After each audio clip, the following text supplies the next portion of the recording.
भगवान का आशीर्वाद। एक गांव में एक आदमी रहता था। वह बहुत ही दुखी हो चुका था, उसके पास कुछ भी नहीं था। वह भगवान से हर रोज यही कहता था कि मेरी सभी समस्याओं का अंत कब हो सकता है। लेकिन उसे अपनी परेशानी का अंत होता हुआ नजर नहीं आ रहा था। भगवान भी शायद उसे कोई जवाब नहीं दे रहे थे।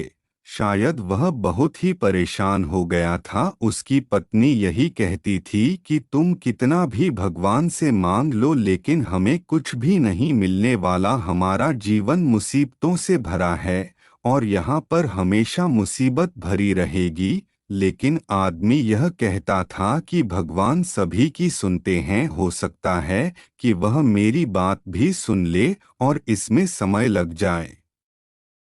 इसलिए हमें इस समय का इंतजार तो करना ही होगा।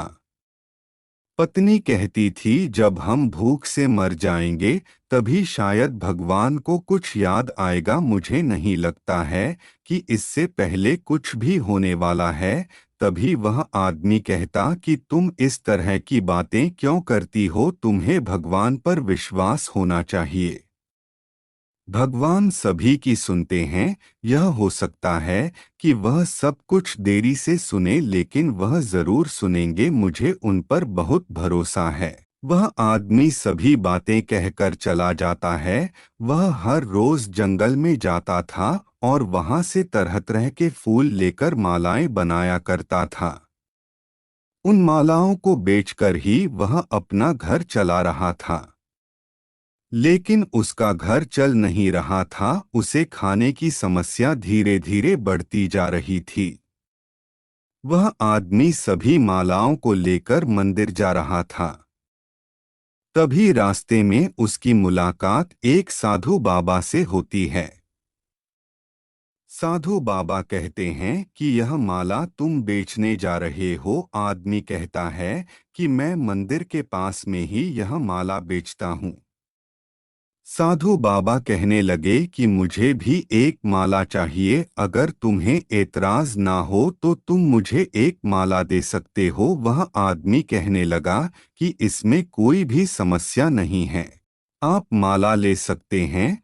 साधु बाबा ने कहा कि मेरे पास धन नहीं है, मैं माला के बदले धन नहीं दे सकता हूँ, लेकिन मैं तुम्हें आशीर्वाद दे सकता। वह आदमी कहने लगा कि इसमें भी कोई संदेह नहीं है, आप मुझे आशीर्वाद देते हैं तो इससे बड़ी चीज मेरे लिए क्या हो सकती है।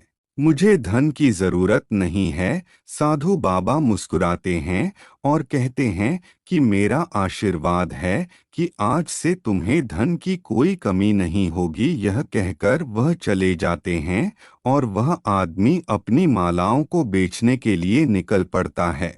वह सभी मालाओं को बेचकर जब घर आता है तो उसके पास थोड़े से पैसे होते हैं, जिससे वह खाने के लिए कुछ सामान ला सकता था। पत्नी कहती है कि आज भी कुछ नहीं होने वाला और कल भी कुछ नहीं होगा, क्योंकि मुझे तो यकीन है कि हमारा कुछ भी नहीं हो सकता है।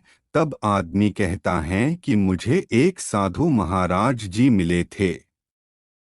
उन्होंने मुझसे कहा है कि मुझे अब कोई भी समस्या नहीं होने वाली है, उनका आशीर्वाद मेरे साथ है। पत्नी कहने लगी कि आशीर्वाद से काम नहीं चलता है। जब तक हमें धन नहीं मिलेगा तब तक हमारा गुजारा नहीं हो सकता है। वह आदमी आराम से बैठ जाता है और अपने थैले में देखता है कि कोई माला बची हुई है या नहीं। जैसे ही अपने थैले में हाथ डालता है तो उसे सोने की माला मिलती है, जो कि उसके पास कभी भी नहीं थी। अब वह समझ जाता है कि जिन्होंने उसे आशीर्वाद दिया था शायद वो भगवान थे, जो हमें आशीर्वाद दे गए कि हमारे पास कभी भी कोई भी धन की कमी नहीं होगी। वह अपनी पत्नी को दिखाता और कहता है कि आज भगवान मुझसे मिलने आए थे और हमें आशीर्वाद में इतना सारा सोना दिया है कि जिंदगी भर हमें खाने की समस्या नहीं होने वाली है। पत्नी इस बात को समझ जाती है कि भगवान हमेशा सुनते जरूर है, चाहे इसमें कितनी भी देरी हो जाए। इसलिए दोस्तों, यह कहानी हमें यही बताती है कि हमें भगवान पर विश्वास होना चाहिए।